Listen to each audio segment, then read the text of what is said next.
Good afternoon, students. This is Ran Pratap Singh. Today, in this part, this is the fourth part. In this part, we are going to study what is the bypass factor and sensible heat factor. So, this is the 8th unit of refrigeration and air conditioning, which is applied psychrometry and heat load estimation. तो चलिए start करते हैं बच्चों। इसमें bypass factor देखेंगे। तो bypass factor होता क्या है, मैं आपको एक्सप्लेन कर दे रहा हूँ, इस चीज को समझ लीजिए। ठीक, एक second, 10 seconds. Yeah. It represents the loss or uncontacted air.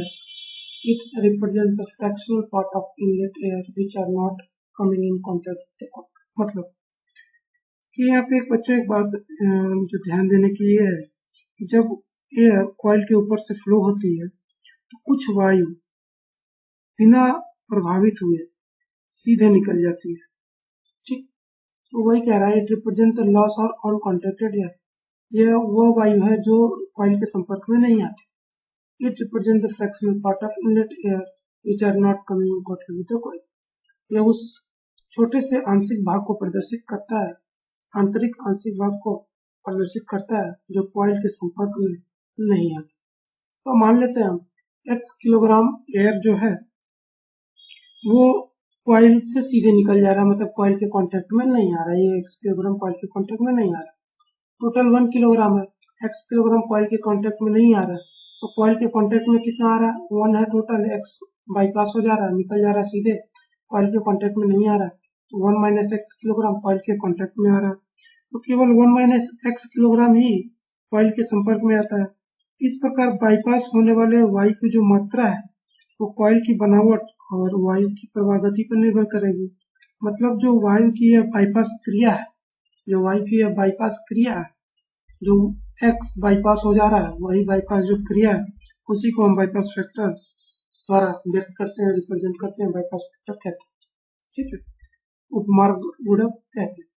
तो बाईपास फैक्टर होता क्या है बच्चों, मान लीजिए 1 किलोग्राम आया, x किलोग्राम बिना कॉइल के संपर्क में कांटेक्ट में आया, निकल गया, तो 1 माइनस x कॉइल के कांटेक्ट में आएगा, फिर टोटल 1 किलोग्राम निकलेगा। तो यही x बाईपास फैक्टर है। बाईपास फैक्टर होगा क्या, बाईपास फैक्टर को x से भी रिप्रेजेंट करेंगे। इफिशियंसी क्या होती है, 1 माइनस बाईपास फैक्टर।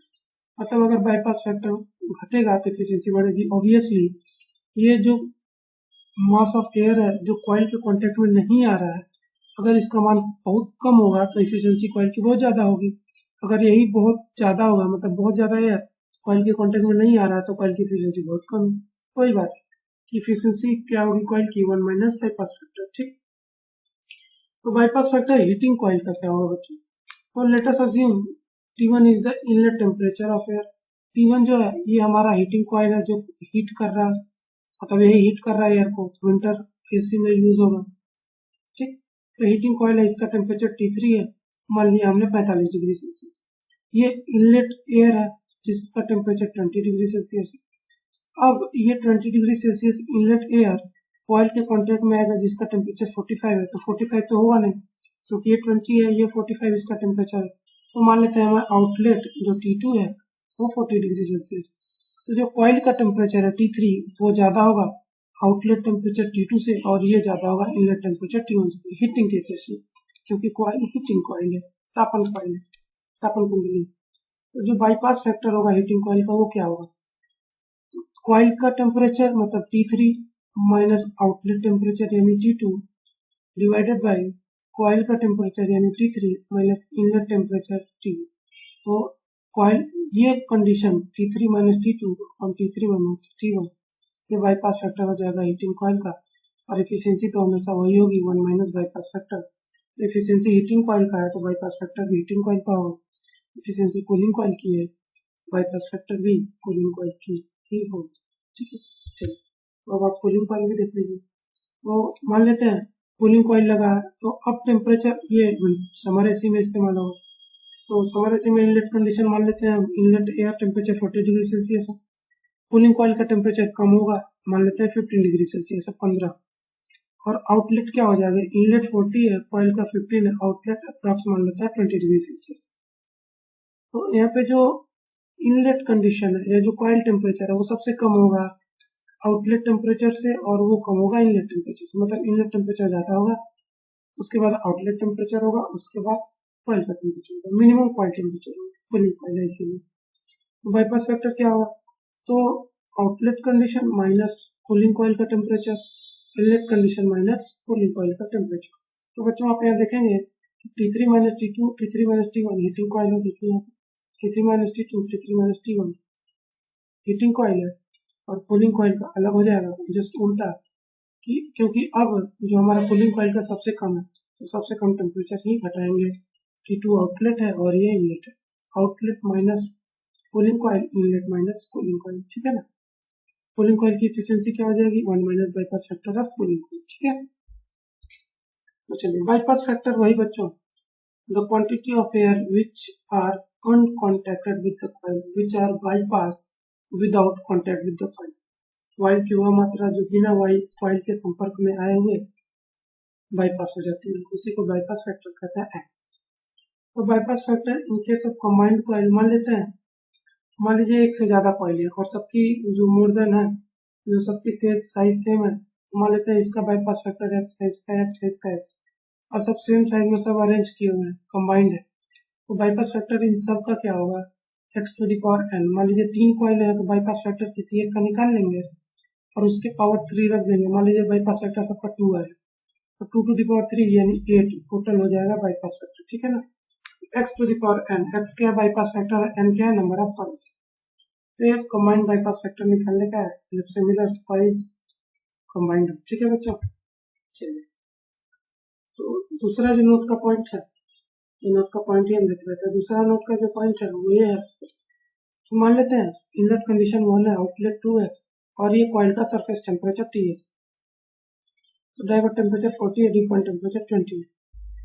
तो सेंसिबल हीटिंग और सेंसिबल कूलिंग अगर है तो compare to divert temperature humidification होगा तो वाटर डीह्यूमिडिफिकेशन यानी ड्यू पॉइंट टेम्परेचर, मतलब मैं समझा, जो सेचुरेशन टेम्परेचर है या सरफेस टेम्परेचर है वो आउटलेट टेम्परेचर या कंडीशन एयर की है।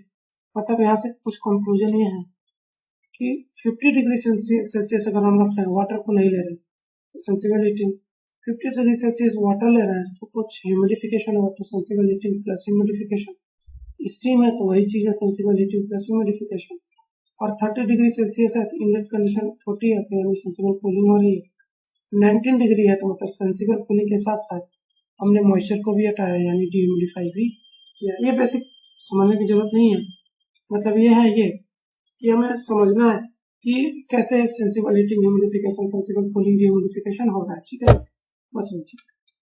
तो अब अगला टॉपिक जो आता है सेंसिबल हीट फैक्टर। तो बच्चों सेंसिबल हीट फैक्टर क्या होता है, तो सेंसिबल हीट फैक्टर को ये ऊष्मा गुणक भी कहते हैं। उस चीज को समझने से पहले ऑपरेटर डी पॉइंट अगर मैं हिंदी में नहीं बताया हूँ तो उसको मैं फिर से बता दूं। उपकरण और साइन बिंदु होता है एडीपी, एक शीतलन कॉइल यानी कूलिंग कॉइल का जो उपकरण है, एक कूलिंग कॉइल का उपकरण इंस्ट्रूमेंट कोसांग को ड्यू को वास्तव में कॉइल सरफेस का एवरेज टेम्परेचर, मतलब average temperature of the coil में परिभाषित करते हैं। फिर से सुन लीजिए, एक कूलिंग कॉइल का उपकरण ड्यू को एक्चुअल में average temperature of coil surface में परिभाषित करते हैं। तो ये वायु के ड्यू पॉइंट से कम होता है। यह कितना कम होगा, यह कूलिंग कॉइल की इफिशियंसी पर डिपेंड करेगा, कैपेसिटी पर डिपेंड करेगा, जिसको हम ऑपरेटर ड्यू पॉइंट कह रहे हैं। अगला सेंसिबल हीट फैक्टर, ये ऊष्मा गुणक। तो बच्चों सेंसिबल हीट फैक्टर क्या होता है, तो हम जानते हैं कि किसी भी स्थान में ऊष्मा या हीट के लीकेज को उस स्थान पर कंडीशन एयर प्रदान करने के लिए हटाया जा सकता है। मतलब कि लीकेज किसी स्थान में ऊष्मा व नमी का जो लीकेज है उस स्थान पर कंडीशन एयर यानी अनुकूलित वायु प्रदान करने से हटाया जा सकता है। यह कमरे की डिजाइनिंग कंडीशन पर डिपेंड करेगा कि कितना लीकेज हो रहा है क्या नहीं हो रहा है। तो जो हटाई गई ऊष्मा है, हटाई गई ऊष्मा में जो गे व गुप्त ऊष्मा दोनों होती है, तो जो ऊष्मा जो हीट रिजेक्ट होती है, रिमूव होती है, उसमें सेंसिबल हीट लेटेंट हीट दोनों होती है। अब सेंसिबल हीट और लेटेंट हीट को एक फिक्स्ड रेशियो में होना चाहिए ताकि जो डिजायर्ड कंडीशन है, जो वांछित दशा है, वो बनाई जा सके। यह उपकरण वसंत की इंपॉर्टेंस को रिप्रेजेंट करता है। यह उस स्थिति रेखा मतलब कंडीशन लाइन पर पड़ता है जो कि ड्यू और room design condition state point को मिलाती है। मतलब किसी स्थान पर गियर उष्मा लोड वो कुल उष्मा लोड के अनुपात को गियर उष्मा गुणक कहते हैं। तो ये लीकेज लीकेज पर डिपेंड करती है। तो परिभाषित कैसे करेंगे, तो एक लाइन में कहूँ कि यह गियर उष्मा और कुल उष्मा लोड यानी गियर उष्मा लोड और कुल उष्मा लोड का अनुपात होता है, defined as the ratio of sensible heat to the total heat और sensible heat load to the total heat load. चलिए समझते हैं इसको। तो बच्चों जैसा कि आप देख पा रहे हैं, ये हमारा मान लेते हैं हम प्रोसेस 1 to 2 गए, तो 1 to 2 में क्या हो रहा है, ह्यूमिडिटी घट रही है तो मतलब डिह्यूमिडिफिकेशन। टेम्परेचर T1 से T2 हो रहा है तो टेम्परेचर भी घट रहा है, राइट टू लेफ्ट जा रहा है, दाएं से बाएं जा रहा है, तो टेम्परेचर भी घट रहा है, मतलब कूलिंग एंड डिह्यूमिडिफिकेशन हो रहा है। ठीक है, तो कूलिंग एंड डिह्यूमिडिफिकेशन कर रहा है, तो अगर हम इसको वर्टिकली प्लॉट करें तो टेम्परेचर T1 और इसको हॉरिजॉन्टली प्लॉट करें तो ये ओमेगा 2 ओमेगा, मान लीजिए ये वर्टिकली प्लॉट किए हॉरिजॉन्टली, कहीं कट करेगा, मान लीजिए 3, तो जो टेम्परेचर T1 है वही T3 है, मतलब डाइवर्ट टेम्परेचर 1 3 का इक्वल है। जो T2 है मतलब जो ओमेगा 2 है वही ओमेगा 3 है, स्पेसिफिक ह्यूमिडिटी इक्वल है और ओमेगा 1 है। तो 1 2 3 ये लेटेंट हीट है। लेटेंट हीट मतलब क्या कि ड्राइवर टेम्परेचर कांस्टेंट रख करके हमने क्या किया, ह्यूमिडिटी को घटाया बढ़ा रहे हैं। ठीक, 1 से 3 में आ गए तो ह्यूमिडिटी घट रही है, 3 to 1 जा रहा है तो ह्यूमिडिटी बढ़ रही है। जबकि हम 1 यहाँ देख रहे हैं कि 1 to 2 आ रहा है, मतलब हम ये प्रोसेस कैसे चल रहा है वेक्टर में, तो 1 to 3 चल रहा है तो डीह्यूमिडिफिकेशन हो रहा है और सेंसिबल हीटिंग के साथ हो रहा है। सेंसिबल हीटिंग का मतलब या एडियाबेटिक डीह्यूमिडिफिकेशन हो रहा है 1 to 3, मतलब एडियाबेटिक तो नहीं कह सकता, सेंसिबल हीटिंग कह सकता हूँ, मतलब ड्राइवर टेम्परेचर कांस्टेंट है और डीह्यूमिडिफिकेशन हो रहा है। अच्छा, तो ये हमारा लेटेंट हीट होगा। सेंसिबल हीट क्या, सेंसिबल हीट का मतलब ओमेगा कांस्टेंट रखते हुए टेम्परेचर बढ़ा रहा है, तो ओमेगा कांस्टेंट रखते हुए 2 to 3 अगर जाए तो T2 to T3 जाएंगे, तो ड्राइवर टेम्परेचर बढ़ रहा है लेकिन ओमेगा कांस्टेंट है। तो स्पेसिफिक ह्यूमिडिटी को कांस्टेंट रखते हुए जब ड्राइवर टेम्परेचर बढ़ाते हैं तो उसको कहते हैं सेंसिबल हीटिंग, और ड्राइवर टेम्परेचर को कांस्टेंट रखते हुए जब 3 to 1 अगर हम जाए, ह्यूमिडिटी बढ़ाए या घटाए, तो उसको कहते हैं लेटेंट हीट। तो ये अगर हम एंथैल्पी वाले कर्व पे 1 से 3 से और 2 से प्लॉट करें तो ये सेंसिबल हीट का जो सेंसिबल हीट के बीच में वो सेंसिबल हीट होगा ये पूरा, और लेटेंट हीट के बीच का लेटेंट हीट होगा। तो सेंसिबल हीट होगा कितना, सेंसिबल हीट कितना है, S2 माइनस S3 की S3 माइनस S3, S3 ज्यादा होगा S2 कम होगा, तो सेंसिबल हीट हो जाएगा S3 minus S2। Latent heat क्या होगा, H1 माइनस S3, क्योंकि H1 ज्यादा है S3 कम है, तो latent heat H1 minus S3, sensible heat S3 minus S2। तो सेंसिबल हीट और टोटल हीट क्या होगा, H1 माइनस H2, क्योंकि टोटल हीट सेंसिबल हीट और लेटेंट हीट दोनों के सम होगा, तो ये दोनों सम होगा तो H1 में से H2 घटा दें टोटल हीट आ जाएगा। तो सेंसिबल हीट क्या हो जाएगा, सेंसिबल हीट और total heat, sensible heat plus latent heat. Sensible heat क्या हो जाएगा, H3 minus H2, H3 minus H2 रख दिया सेंसिबल हीट की वैल्यू, और टोटल हीट क्या हो जाएगा, sensible heat plus latent heat. तो सेंसिबल हीट सेम है S3 माइनस H2, और latent heat H1 minus H3, latent heat H1 minus H3 रहती है, H3 minus H3 plus cancel out हो जाएगा। सेंसिबल हीट फैक्टर क्या होता है, सेंसिबल हीट अपन टोटल हीट, सेंसिबल हीट और टोटल हीट को फैक्टराइज कर लिया सेंसिबल हीट और लेटेंट हीट में, इन सब के मान को रख दिया, H3 माइनस H3 प्लस में कैंसिल आउट हो जाएगा, H3 माइनस H2 अपन H1 माइनस H2 बचेगा, जो सेंसिबल हीट फैक्टर कहलाएगा। तो कुछ कंडीशंस दिए हुए वेरियस सेंसिबल हीट फैक्टर दिया हुआ है वेरियस कंडीशन के लिए। तो बच्चों जो जिसका सेंसिबल हीट फैक्टर यानी कि गियर उष्मा गुणक जितना कम होगा वो उतना ही प्रभावी होगा। मतलब प्रभावी क्यों होगा, क्योंकि जितना कम होगा, कम का मतलब जैसे देखिए ये सबसे कम है, ये उससे ज्यादा, तो जितना कम होगा उतना ही ज्यादा प्रभावी होगा। कम क्यों, कि जो सेंसिबल हीट है, मतलब अगर डिनोमिनेटर ज्यादा है तो सेंसिबल हीट फैक्टर कम होगा, तो मतलब टोटल हीट अगर ज्यादा है रिमूवल, तो ऑब्वियसली सेंसिबल हीट फैक्टर ज्यादा होगा। तो वही कह रहा है जितना कम होगा उतना ही सेंसिबल, मतलब टोटल हीट को अगर बढ़ाए तो सेंसिबल हीट फैक्टर घटेगा, तो जितना घटेगा उतना ही प्रभावी होगा। तो जैसे कि रेसिडेंस और प्राइवेट ऑफिस में सेंसिबल हीट फैक्टर 0.9 रखते हैं, 0.9। रेस्टोरेंट में और बिजी ऑफिस में, जो ऑफिस में बहुत ज्यादा बिजी रहता है, वहाँ सेंसिबल हीट फैक्टर 0.8 रखते हैं। ऑडिटोरियम या सिनेमा हॉल में थिएटर में 0.7 रखते हैं और डांस हॉल रूम में 0.6 रखते हैं, क्योंकि यहाँ ज़्यादा जरूरत होती है कूलिंग की डांस हॉल रूम में, तो 0.6 रखते हैं, 0.6 रखते हैं। तो सेंसिबल हीट फैक्टर जितना कम होगा उतना ही वो ज़्यादा इफेक्टिव होगा। ठीक है बच्चों, तो इस वीडियो को यहाँ पे स्टॉप करते हैं, क्योंकि लैपटॉप चार्जिंग में लाइट कटी हुई है। और इसके अगले पार्ट को जब हम पढ़ेंगे तो आपका हम वहाँ पे हीट लोड एस्टिमेशन पढ़ेंगे, उष्मा भार आगमन कैलकुलेशन जो भी होगा।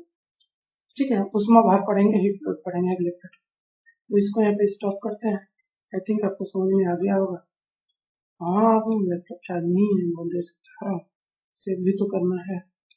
तो चलिए, ठीक है बच्चों, बाय।